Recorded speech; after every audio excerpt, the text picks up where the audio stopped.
صلی اللہ علیہ وسلم کی امت کو عطا فرمایا جسے صلحاء اور علماء اور اولیاء کا سلسلہ کہا جاتا ہے. یہ جتنا مضبوط اور مستحکم اس امت میں ہے آپ کو سابقہ امم میں یہ نظر نہیں آتا, اور اس کی بنیادی وجہ بھی یہی ہے کہ وہاں انبیاء کا سلسلہ تھا اور یہاں انبیاء کا سلسلہ نہیں ہے. اس لیے علماء کو اللہ رب العزت کے حبیب صلی اللہ علیہ وسلم نے اپنا وارث قرار دیا ہے. رسول اللہ صلی اللہ علیہ وسلم نے یہ اتنی بڑی ذمہ داری اور اتنا بھاری منصب جو امت کے علماء اور صلحاء کو عطا کیا, اس کی ظاہر پھر ذمہ داریاں بھی بڑی ہیں, اور ان بڑی ذمہ داریوں کو ادا کرنے کے لیے ہمارے اکابرین نے, ہمارے آباء و اجداد نے, ہمارے اسلاف نے بڑی قربانیاں پیش کی ہیں. اپنے گھر بار کو چھوڑا ہے, اپنی جو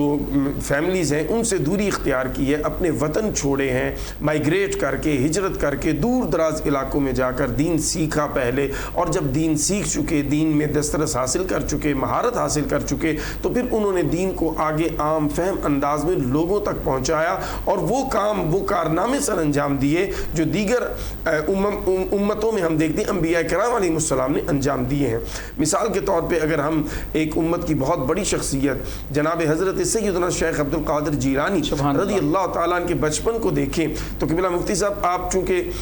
بچپن میں یتیم ہو گئے, والد کا سایہ سر سے اٹھ گیا, تو بہت بچپنے کی حالت میں آپ نے اپنی والدہ ماجدہ سے اس خواہش کا اظہار کیا کہ ماں جی میں اپنے نانا کا دین سیکھنا, پڑھنا, سمجھنا چاہتا ہوں. تو ماں نے اپنے لخت جگر کو اجازت دی, اور یہ قربانیاں جو ہمارے اسلاف نے دیں اس کے حوالہ سے یہ واقعہ میں عرض کر رہا ہوں کہ جب ماں اپنے بچے کو اپنے آپ سے جدا کر رہی ہے, وہ ماں کے جس کا شوہر پہلے ہی اسے دار مفاقت دے چکا ہے اور بیٹا جو ہے یہ یتیم ہے,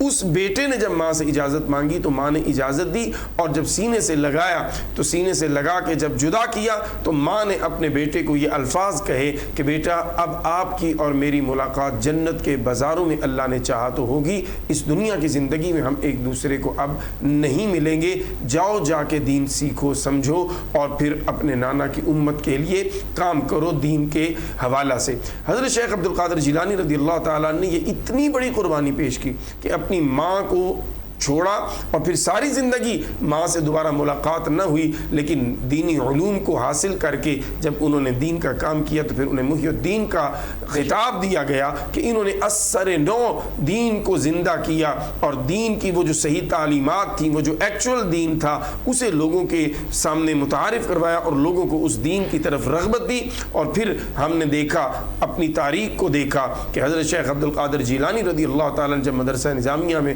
تشریف فرما ہوتے اور جب آپ وہاں بیٹھ کر علوم دینیہ کی تدریس فرماتے تو سارا دن آپ لوگوں کو علوم دینیہ کی تدریس فرمانے کے ساتھ ساتھ فتاوی جات بھی جاری فرما رہے ہیں, اور جہاں علمی پیاس بجھائی جا رہی ہے وہاں روحانی پیاس بھی بجھائی جا رہی ہے. تو ایسی ہزاروں شخصیات ہیں جنہوں نے اپنے والدین, اپنے بہن بھائی, اپنے رشتوں کی قربانی دی, اپنے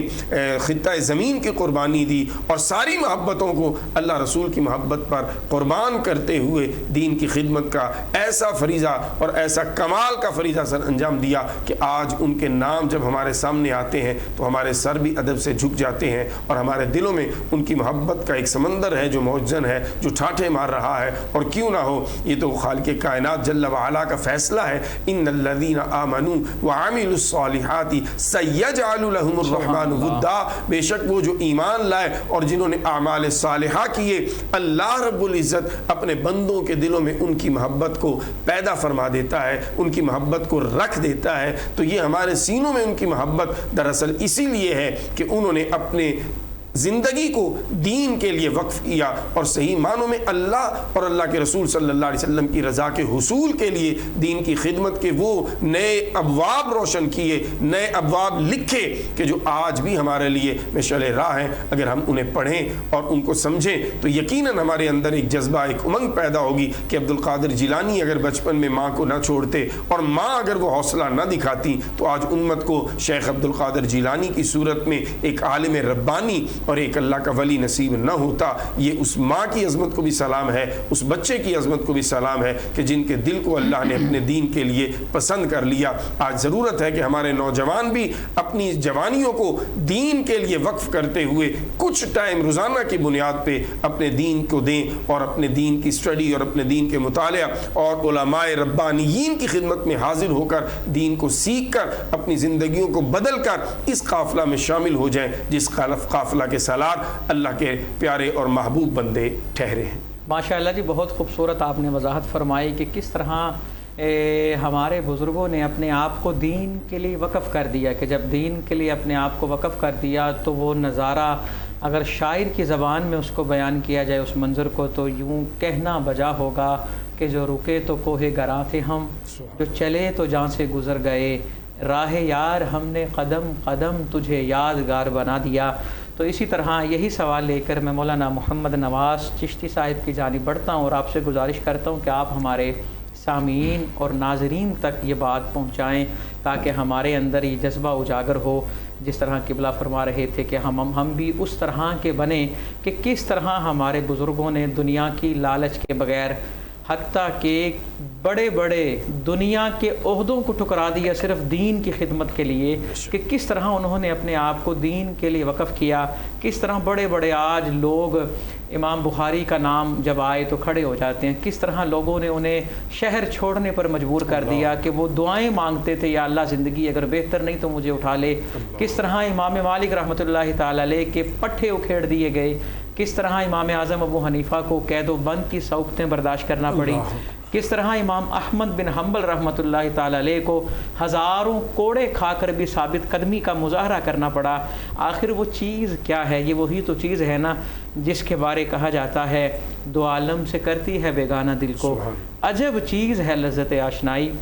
آپ ہمارے ناظرین تک یہ پیغام پہنچائیں کہ ہمارے بزرگوں نے دین کے لیے جو خدمات سر انجام دی ہیں وہ کس طرح ہمارے لیے مشعل راہ ہیں۔ بسم اللہ الرحمن الرحیم۔ بہت شکریہ قبلہ مفتی بہرام شاہد قادری صاحب کہ آپ نے بندہ ناچیز کو اس جگہ پر کچھ کہنے کا موقع عطا فرمایا، اور آپ کی پوری ٹیم کو بھی اس بات کی مبارکباد کی مستحق ہے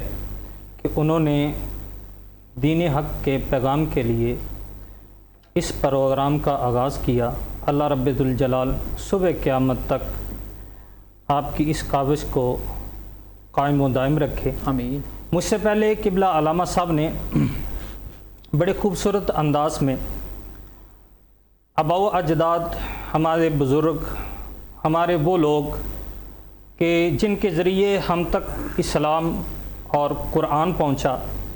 نبی علیہ الصلاۃ والسلام کا فرمان پہنچا، ان لوگوں کی خدمات پر سیر حاصل گفتگو کر رہے تھے۔ چند ایک باتیں میں بھی آپ کے سامنے رکھوں گا۔ 14 صدیوں کے اندر یہ اسلام ان بزرگان دین کی محنت اور ان کی دین اسلام کے ساتھ سچی محبت کا نتیجہ ہے کہ یہ ہم تک پہنچا ہے۔ آپ ان 14 صدیوں کے اندر ان لوگوں کی تاریخ کو اٹھا کے دیکھیں کہ جن لوگوں کو آج دنیا سلام کرتی، بلکہ جن کے آج نام باقی ہیں، تو آپ کو نظر آئے گا کہ یہ وہ لوگ ہیں کہ جنہوں نے حکومت کی ہے تو لوگوں کے دل پر حکومت، بے شک ان کی حکومت ہے تو صرف اور صرف جذبہ تبلیغ کے لیے۔ نبی پاک صلی اللہ علیہ وسلم کا جو زمانہ مبارک ہے، صحابہ کا جو زمانہ مبارک ہے، اس کے بعد محدثین کا ایک عظیم دور گزرتا ہے، اور یہ وہ دور ہے کہ جس دور کے اندر اتنے ذرائع ابلاغ بھی نہیں ہیں، آمد و رفت کے بھی اتنے ذرائع نہیں ہیں، اور علم سیکھنا بہت مشکل ہے۔ تو اس دور کے اندر علم کی جستجو کے لیے جب ہمارے بزرگ نکلتے تھے تو سال ہا سال وہ اس علم کی جستجو کے اندر اور اس کو حاصل کرنے کے اندر گزار دیتے تھے۔ اس طرح تذکرۃ الحفاظ کے اندر یہ واقعہ نقل کیا گیا، امام ابو حاتم رازی جو کہ جرح و تعدیل کے بہت بڑے امام گزرے ہیں، اور جن کو لوگ اس انداز میں دیکھتے ہیں کہ جہاں پر یہ کلام کرتے ہیں وہاں پر دیگر امام اپنے قول کو ختم کر دیتے ہیں۔ کہتے ہیں امام ابو حاتم رازی کا جب قول آ گیا اب کسی اور کی کلام کی گنجائش کوئی نہیں۔ ان کی زندگی کو اگر آپ دیکھیں تو آپ سفر کے لیے نکلیں، عمر ان کی ابھی صرف اور صرف 17 سال ہے، اور جب علم حاصل کرنے کے لیے نکلے ہیں تو علم حاصل کرنے کے لیے نکلے ہیں تو 7 برس تک واپس گھر میں نہیں لوٹے، اور جب واپس گھر میں لوٹے ہیں تو ماں نے کہا بیٹا علم حاصل کر آئے ہو؟ کہا ماں ابھی تو علم کا ایک کنارہ بھی حاصل نہیں کر سکا، ایک میں اس کا پہلو بھی حاصل نہیں کر سکا۔ اسی طرح پوری زندگی علم حاصل کرنے کے اندر گزار دی، اور جب بھی ان سے جب کوئی کہتا کہ آپ بہت بڑے محدث ہیں، آپ بہت بڑے امام ہیں، تو وہ کہتے تھے کہ نہیں، میں علم کا ایک طالب علم ہوں، اور اسی کے اندر وہ فخر محسوس کرتے تھے۔ یہی بات محدثین اور ہمارے بزرگوں سے ہم تک پہنچی ہے کہ وہ جب بھی اپنے ساتھ ذکر کرتے تھے تو وہ خادم دین کا نام ذکر کرتے تھے، اپنے آپ کو علامہ نہیں کہتے تھے۔ اسی طرح آگے اگر ہم چلیں تو ہمیں بات نظر آتی ہے حضرت امام مالک رحمۃ اللہ تعالی علیہ کہ جو مدینے کے امام بھی ہیں اور جن کا عشق رسالت ضرب المثل کے طور پر لیا جاتا ہے، اس طرح کا اس درجے کا مدینۃ الرسول سے وہ محبت کرنے والے کہ کبھی بھی وہ قضائے حاجت کے بغیر شہر سے باہر نہیں نکلتے تھے۔ آپ اتنے بڑے امام ہو کر آپ نے ایک مرتبہ حج کیا تو کسی نے کہا کہ آپ کو موقع بھی میسر ہے، وقت کے بھی امام ہیں، سہولیات بھی ہیں، لیکن آپ شہر چھوڑ کے نہیں جاتے، اور آپ حج کے لیے ایک ہی مرتبہ گئے، اس کے علاوہ نہیں گئے۔ امام مالک رحمۃ اللہ علیہ آپ فرماتے ہیں لوگوں میرے دل کی یہ خواہش ہے کہ جب بھی میری موت آئے تو میری موت مدینۃ الرسول کے اندر آئے، ان ذروں کے اندر آئے جن ذروں کو میرے نبی پاک صلی اللہ علیہ وسلم جن پر میرے نبی تشریف فرما ہوئے، جس کو رب ذوالجلال نے لا اقسم بہذا البلد کہہ کے پکارا۔ دوستان ذی وقار امام مالک رحمۃ اللہ علیہ آپ کی علم کی جستجو دیکھیں کہ آپ جب حدیث پڑھانے کے لیے بیٹھتے تو آپ حدیث پڑھانے کے لیے ہر روز باقاعدہ غسل کرتے، اچھا لباس زیب تن کرتے، اور اس کے بعد آپ اپنے پاس ایک انگیٹھی کے اندر لبان اور خوشبو کو جو ہے اس کی دونی چلاتے ہیں، اور پھر باادب ہو کر میرے حضور علیہ الصلوۃ والسلام کا فرمان پڑھتے، اس انداز میں کہ جیسے نبی پاک صلی اللہ علیہ وسلم کی بارگاہ میں بیٹھ کے وہ حضور کا فرمان سنا رہے۔ ایک مرتبہ ایسا بھی ہوا کہ امام مالک رحمۃ اللہ علیہ آپ درس دے رہے تھے تو حدیث پاک کا درس ہے، اسی دوران طلباء نے دیکھا، آپ کے جو حدیث کا درس سننے والوں نے دیکھا کہ آپ کے چہرے کی رنگت بدل رہی، اور چہرے کی رنگت بدلتی ہے تو لیکن آپ نے درس کو ختم نہیں کیا۔ جب درس مکمل ہو گیا تو کسی نے سوال کیا حضور آج خلاف معمول آپ کے چہرے کی رنگت بدل رہی تھی، کبھی رنگ آتا کبھی رنگ جا رہا تھا۔ حضرت امام مالک رحمۃ اللہ علیہ آپ فرمانے لگے لوگوں میں حدیث پڑھا رہا تھا، اتنے میں یہ بچھو میرے کپڑوں میں گھس گیا اور اس نے مجھے ڈنگ مارا، اور زہریلا قسم کا ڈنگ ہوتا ہے، جب یہ ڈنگ مارتا ہے تو جسم کے اندر ایک شدید قسم کی تکلیف اور کوفت محسوس ہوتی، انسان بے چین ہو جاتا ہے،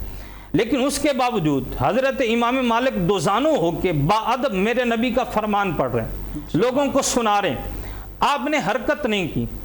امام مالک رحمۃ اللہ علیہ کہتے ہیں کہ اس نے مجھے ایک نہیں 70 سے زیادہ مجھے ڈنگ مارے، کہا میں نے اس کو برداشت کیا، اور ساتھ میں یہ بھی بتایا کہ لوگوں یہ نہ سمجھنا کہ امام مالک کتنا بہادر ہے، کہا کہ یہ جو صبر ہے، یہ جو طاقت ہے، یہ صبر اور طاقت میری نہیں ہے، یہ فرمان رسالت۔ سبحان اللہ سبحان اللہ، ماشاءاللہ بہت ہی خوبصورت گفتگو آپ فرما رہے ہیں، اور گفتگو کا نتیجہ یہ نکل رہا ہے کہ جنہوں نے دین کے لیے اپنے آپ کو وقف کیا وہ سراپا عاجزی رہے، اور انہوں نے نبی مکرم صلی اللہ علیہ وآلہ وسلم سے جس دین کی وجہ سے ان کا جو رشتہ قائم ہوا اسے انہوں نے قائم ہی رکھا، اور انہوں نے کوشش یہ کی ہے کہ اس دین پر کوئی بات نہ آئے۔ ہم اپنے اسلاف کے بارے بات کر رہے ہیں، خصوصاً اسلاف کی زندگی کے وہ پہلو جنہوں نے دین کی خدمت کے لیے وقف کیے۔ یہاں پہ ایک وقت ہوا ہے مختصر سی بریک کا، ہم اپنے موضوع کو کنٹینیو رکھیں گے، ملتے ہیں اس مختصر سی بریک کے بعد۔